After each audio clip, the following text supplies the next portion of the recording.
In this vlog we go back 30 years to 1995. Join us as we travel to Disney's Dixie Landings for our first ever stay in a Disney hotel.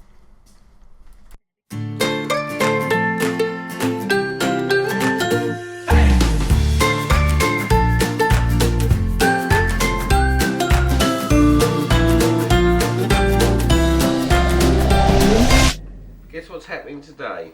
We're having a day. Where are we going today? Where are we going today? Have a guess. I guess. Where do you think we're going? We think I'm going. Do you think we might be going on holiday? Do you think we might be going to Florida? Yeah. Do you think we are? Yeah. Because we are. We're going on holiday today. We're going on an aeroplane today. Yes. To Florida. Mr. Bob. And then in a few days' time we'll be seeing Mickey Mouse. Yes, there's a man who's done. You looking forward to it? Yeah. You sure? I did. You're going to be a good girl on the plane for Mummy and Daddy. Yes. Good girl. It's going to be on your best behaviour, haven't you? So where are we going, Molly? Stay in London. Florida.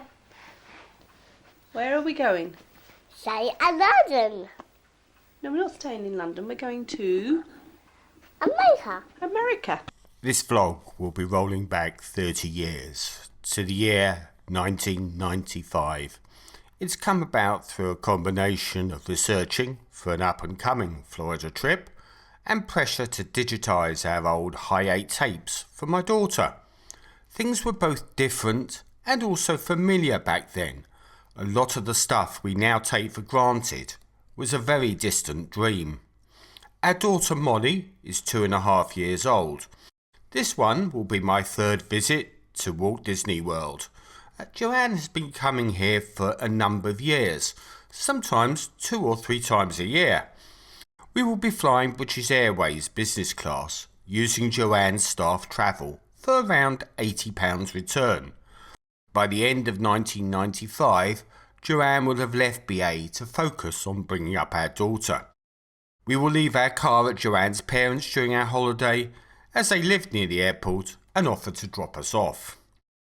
It will be another 10 years before YouTube will be created, another 3 before Google comes on the scene.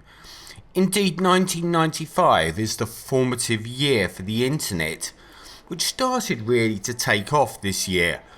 At the beginning of the year there were under 2,500 websites, and that number increased to around 100,000 by the end of 1995. Internet sites are accessed via a dial-up modem at a pathetic 30 kilobytes per second access speed. And very temperamental. They're largely text-based with simple graphics. We have packed Argos and Littlewood catalogues in our luggage to check prices, and the exchange rate is around $1.6 to the pound. So what was going on in this year? Well, John Major was the UK Prime Minister, wrestling with internal divisions in his party over Europe, and Tony Blair was the opposition. In the States, Bill Clinton was the president, and his affair with Monica Lewinsky would start later this year. On the technology front, Sony would introduce the PlayStation 1 to both the USA and the UK this year, and the DVD format would be released.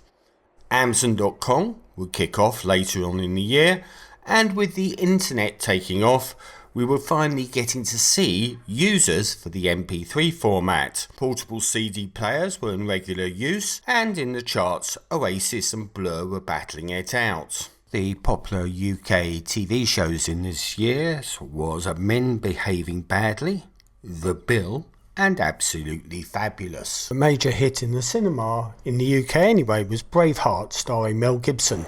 In 1995, there weren't locks on the doors to the flight deck, and you could actually go up there and see the pilots at work.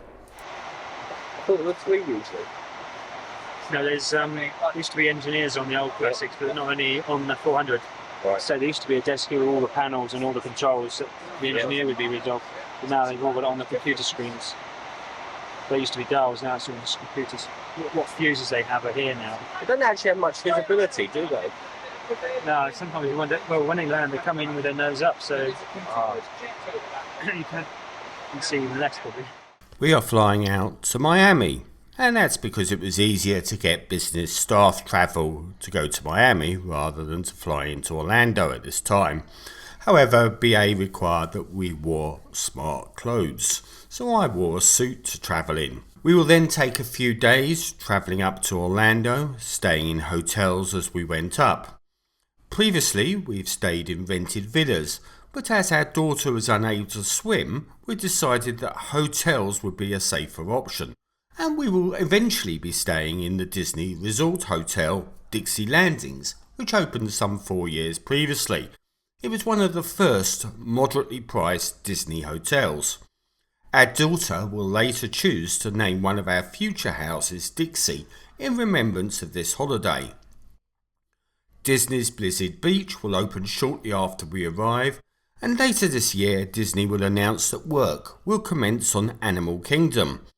Adult one-day admission to Disney cost $37, and I think for this trip we actually had an unlimited Magic Pass as part of our stay, and that gave us unlimited use of all the Disney theme parks, water parks and recreation parks during our stay. Other benefits included exclusive early access to the parks on specified days and free parking at the theme parks. At this time, Fast Pass had not yet been invented. Tickets to Disney were hand and machine stamped, and tickets didn't have a magnetic strip. That was introduced a year later in 1996. It's rather tiring travelling with a toddler, so we stayed at the airport, which gave us the opportunity to change into some more casual clothes and to continue our travel days up to Orlando the next morning, refreshed and ready to go. Navigation at this time was all map-based. GPS satellites were in orbit, but handheld devices were very expensive. Now heading west on the Tamamiami Trail, and we're going to see an Indian reserve shortly. The Tamamiami Trail is a historic road that connects Tampa to Miami, 284 miles in total. This 90-mile stretch that we're on now crosses the Everglades from east to west and is known as Alligator Alley. In 1991 we completely underestimated the length of the road and we attempted to do it just after landing. It was a nightmare. A long, dark, unlit road, swamps either side, the constant pounding of bugs on the windscreen, and then some fairly intense rain. All this in a car we weren't used to. So on this occasion we decided that taking it easy and doing it during the day was preferable. It also gave us the option to stop off at one of the many airboat places that we had observed as we'd sped through on that blurry night. And that's how we ended up here, on an airboat ride going to what was famed to be an Indian reserve, although I think it's probably a bit of an overstatement, but it was an interesting time. We enjoyed it. Basically, you sped around the Everglades and the pilot would hunt out alligators and other wildlife, which he would then show you. They then landed on a small piece of land which had some walkways for you to explore. And what else might we see?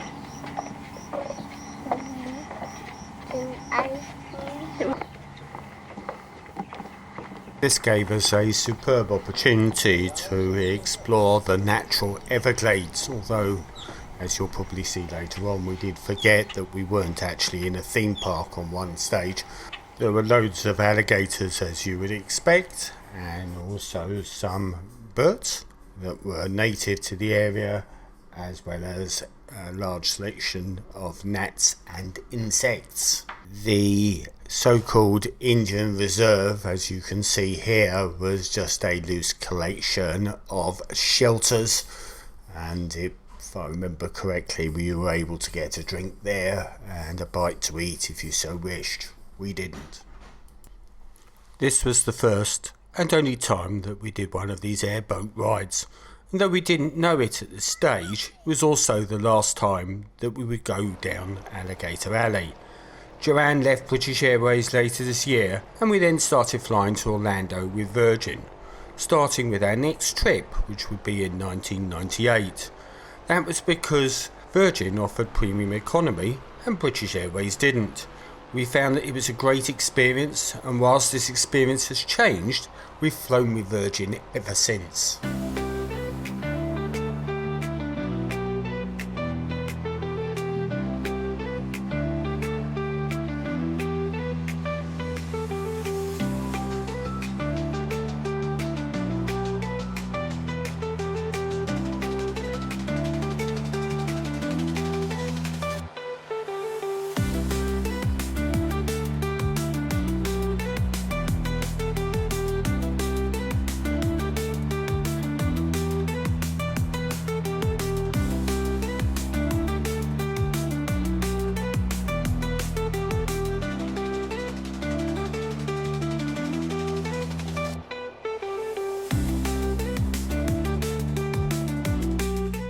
So just by where we'd parked the car, down the small ditch, there was an alligator, and as you do, you go closer. In fact, you actually bring your 2.5-year-old daughter even closer to get a good look. You sort of forget that you're not in that theme park bubble. Anyway, we quickly realised and decided that it was time to go back to the car and continue the rest of our journey.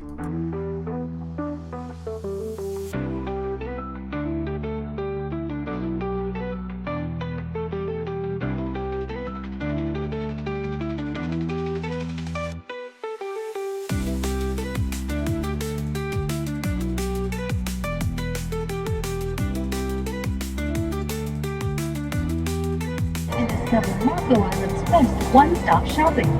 That'll dress you from head to toe in the latest fashion, shoes, and accessories.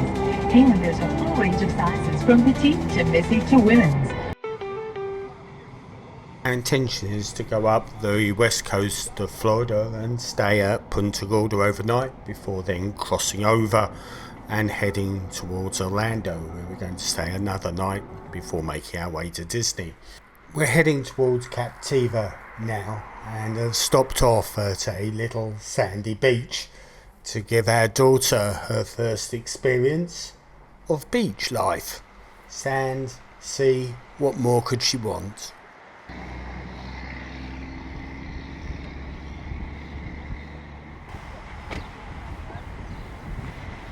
you want to take your shoes off? Yeah.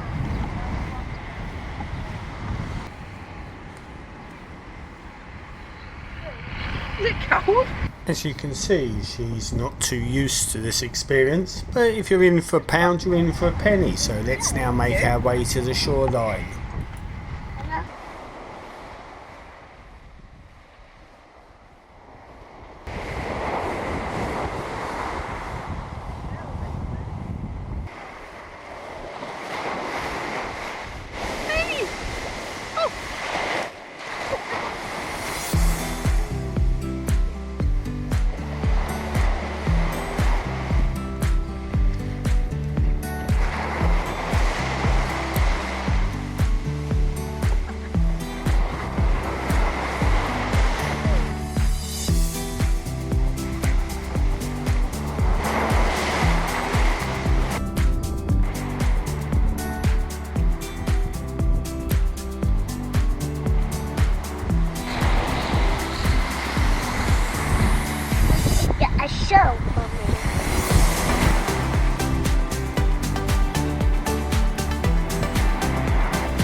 We have, when we came previously, found a lovely beach. It's just by car park in Captiva, and when we came last there was 2 dolphins that were basically basking in the water about 10 foot out from the shore.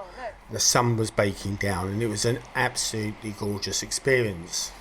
So we've gone back to that beach to relive those memories and to take our daughter there. Unfortunately, no dolphins this time, although our daughter did enjoy herself immensely. At this stage in our lives, we were going to Florida for essentially the theme parks, but as you can see from the bits of this journey, the rest of Florida is absolutely beautiful as well, whether it's the Everglades or it's the beaches on the west coast. Captiva and Sanibel, where we are at the moment, are probably one of the loveliest islands that we've come across, although we do like Gasparilla Island, which is near where we stay these days. We also like cutting through central Florida, as you again get another completely different view of Florida. Where are we leaving now, Steve? We're just about to leave Sanibel. We're going back towards Highway 41, which will continue our journey up the west coast, passing via Fort Myers to take us to Punta Gorda, where we're going to stay for the night.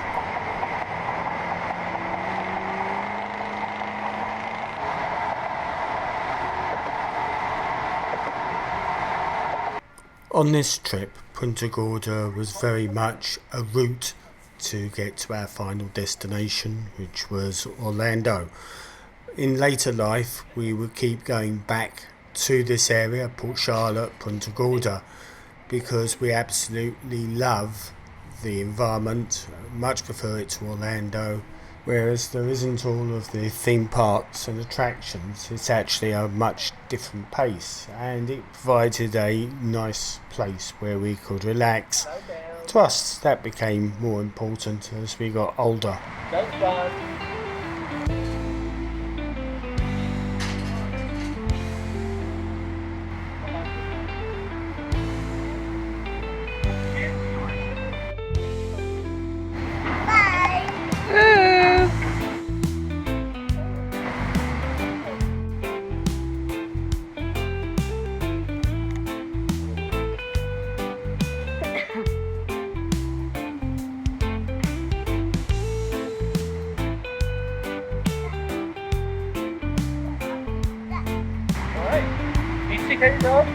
Yeah.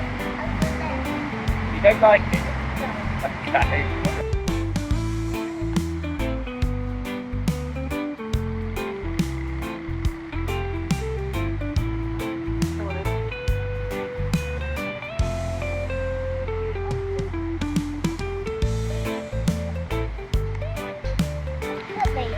Oh, darling. Oh. Where are you going? And we're on our way from Punta Gorda to Kissimmee. And this is what you would call a seedy area. We are locked in, so we're all right. Oranges, but clearly with actual see we can volley in the back there, Steve.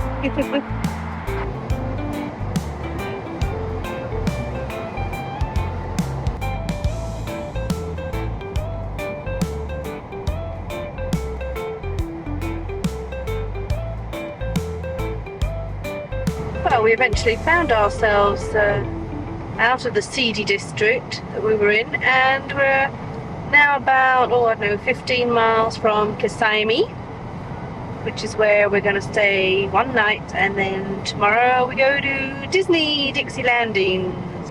And there's the big boss. Hi. Car. Hi. Molly's saying hi in the back. I remember rightly, we actually stayed at a Days Inn in Kissimmee. We used to stay in Days Inn hotels all the time. They used to be really good value for money. You picked up your encyclopedia of locations and we just went from one to one, never booking in advance. However, they certainly seem to have deteriorated quite a bit, and now we find that we end up booking our hotels well in advance and knowing exactly where we're going to be. This breakfast at the Black Angus in Kissimmee was probably the best breakfast we've had at a restaurant chain all the times that we've been coming to Florida. Favourite ever breakfast restaurant was near where we stay in Rotunda, a place called the Morning Muse, which was run by a Liverpudlian, hand cooked to order. Unfortunately, it had to close as it suffered severe storm damage a couple of years back, and it's closed for good now. Now we're leaving Kissimmee to go to Disney MGM, and first of all we're going to go to Disney Dixie Landings Hotel to re-register, pre-register I should say.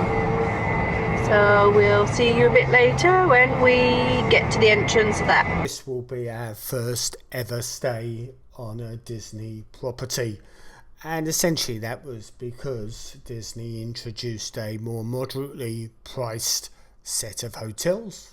Dixie Landings and Port Orleans were the first that we became aware of. Hotels opened in 1991, and one of the nice attractions was the river cruise that you could take from the hotel down to the Disney Village Marketplace, where there was both evenings entertainment as well as obviously shops. Disney Village Marketplace rebranded as Downtown Disney and then Disney Springs. The lyrics to Blinded by the Light, wrapped up like a loofah sponge of The Runner in the Night. I always thought it was a douche. I thought it was douche too, except somebody told me the other day it was deuce, like two. The plan here is to check in, deposit our bags in the room, and then go straight out, as you heard, to Disney MGM. We decided to stay in a hotel, mainly because we wanted that Disney experience, but also our daughter can't swim, so at this stage we wanted to make absolutely sure that she was safeguarded from inadvertently going into the swimming pool when we weren't looking.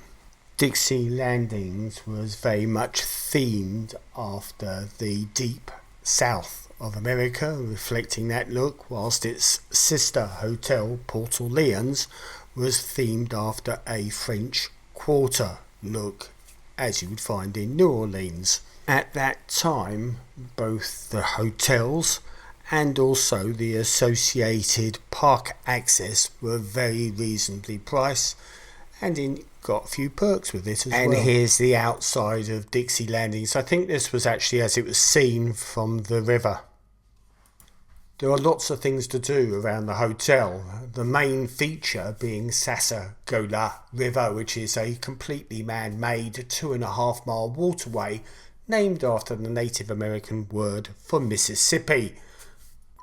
We're now going to take the boat ride from Dixie Landings to Disney Marketplace.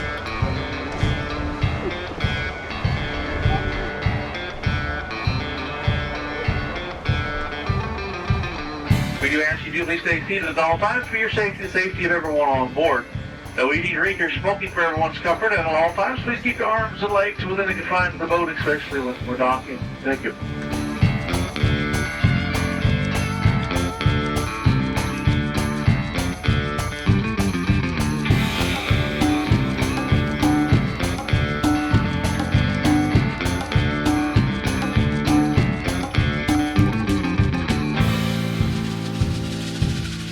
Coming up on our right-hand side is Port Orleans, our sister resort with 1,008 rooms. We have 7 3-story buildings here. That's a recreation of the French quarters of New Orleans. You can tell by the various roof lines, the bright Mardi Gras colors, and the accent of the wrought iron. We have our own streets over here with gardens and courtyards in between the streets and buildings for a very peaceful sitting area or just a nice walk area. If any time you want to walk from Port Orleans to Dixie Landings to Port Orleans, you may do so. But walking right along on this carriage path here, it goes all the way along the river between both resorts.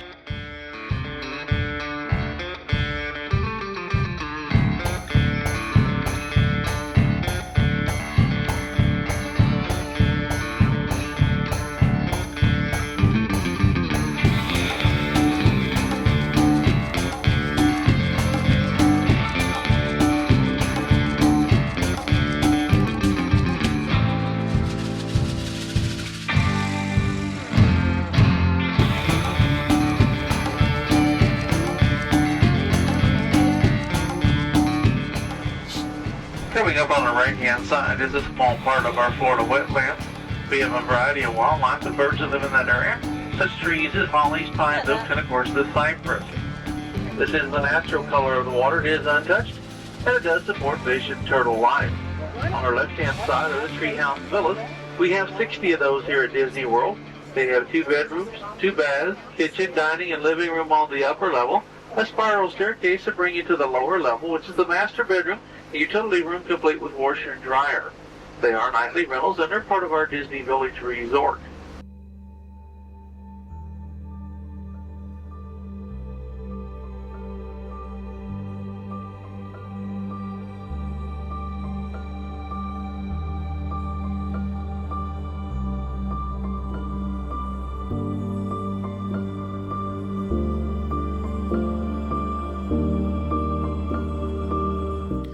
During our stay, it was incredible the number of times we actually found ourselves making this trip. Really delightful.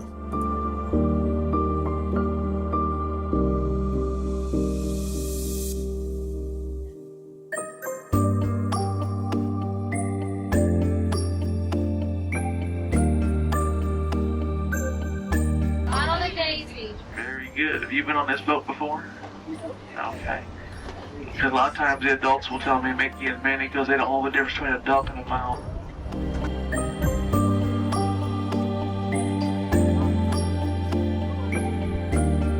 Seems to be something interesting going on at the Disney marketplace. Here we have a demonstration of how to make a glass animal. At the Disney Christmas Chalet, it was perpetually Christmas all the year round. Youngsters used to love this.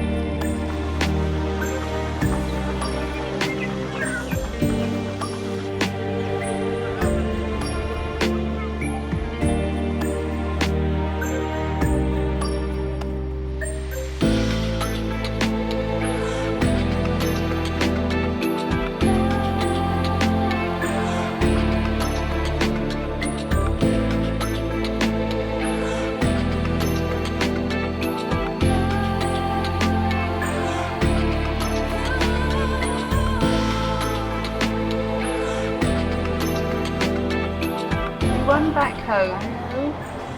Everyone back home. It's very hot here. It's very hot here. You said it's very hot here. Very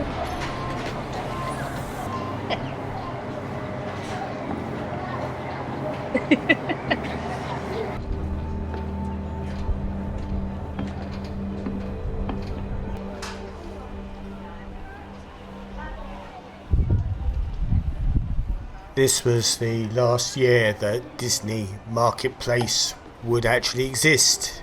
In 1996 it was rebranded as Downtown Disney, and it's now Disney Springs.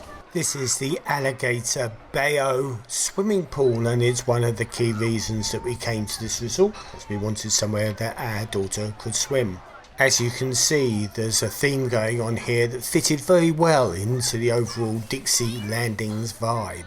There was also a fairly intricate backstory to this resort, which was made and told to guests through fake newspaper issues of the Sassagoula Times. One of the stories in that fake newspaper was how the parting of the two brothers led to the creation of Old Man Island, which is the basis for the swimming pool and the playground that we will see later. The story started in Port Orleans in the early 1800s, where you had two brothers, Everett and Jonathan, and they were inseparable in their early years, but as they grew into adults, Everett craved to have a quieter life and left Port Orleans to travel further up the river. He kept away from the trappers that lived in the area and found an isolated island which he made his home.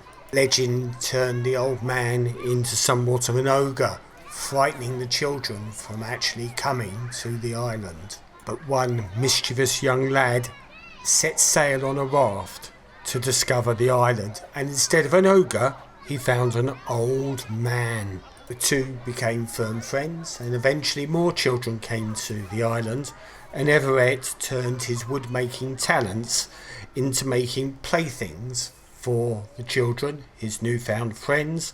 They included ramps, ropes, slides and swings, ladders and log walks, and all manner of things.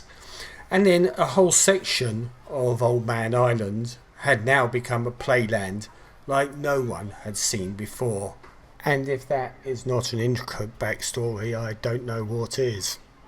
The resort had two different sections. There was the Alligator Bayou section, which had about 1,000 guest rooms and had a rustic weathered lodge theme, and then there was the southern plantation style Magnolia Bend mansion buildings, which also featured around 1,000 guest rooms. And if I remember correctly, we stayed in the southern plantation style section. The resort had a restaurant which was known as Boat Ride Dining Hall and offered fine food and spirits, or so it claimed.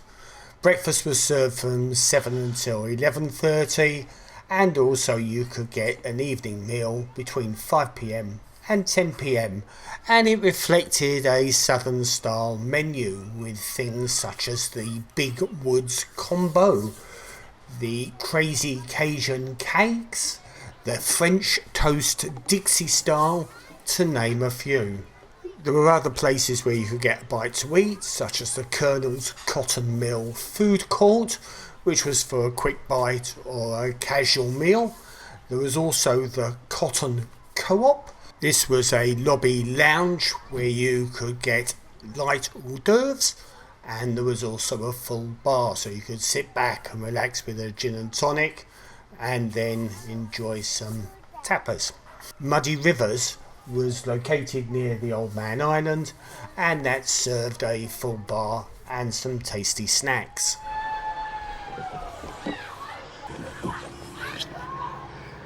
Up and down.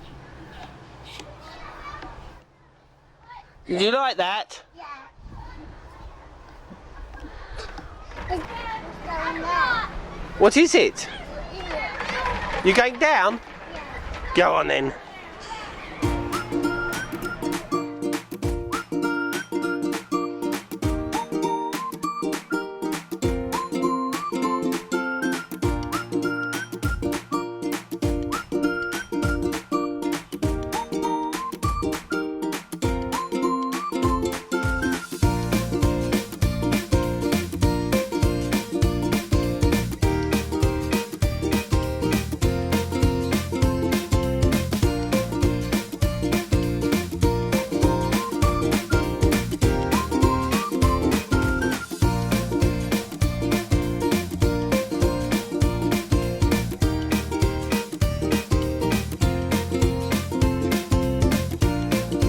This is one of Disney's free-range rabbits.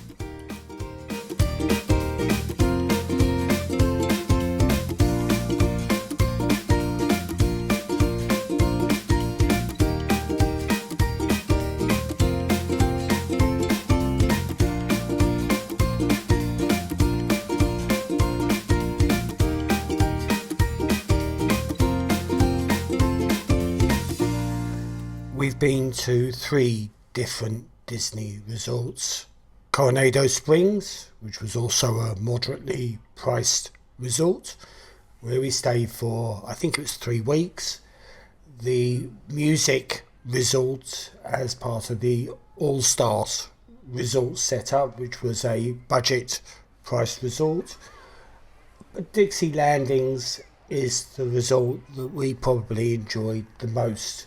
I don't know if it was because it was the first Disney hotel that we went to, but we loved its isolation from the rest of Disney. The theming was really, really good, and it just felt that little bit more special for some reason. But still, that's us.